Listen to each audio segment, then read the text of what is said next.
在香港流行週末去深圳吃喝玩樂，一般是需要用到兩個證件，一個是回鄉證，一個是港澳居民居住證。香港朋友負心，常用兩個證。回鄉證能辦高鐵、飛機、電話卡這些實名認證業務，滿足短期出行需求，但想在內地買社保、醫保或給孩子辦理入學，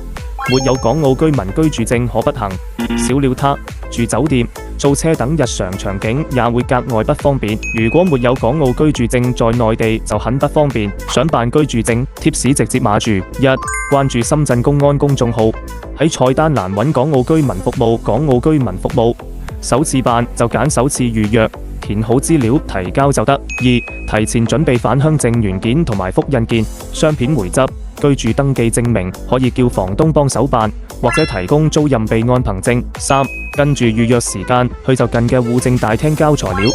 審核通過拎返憑證，大約10個工作日之後可以揀郵寄或者親自去拎，全程 free。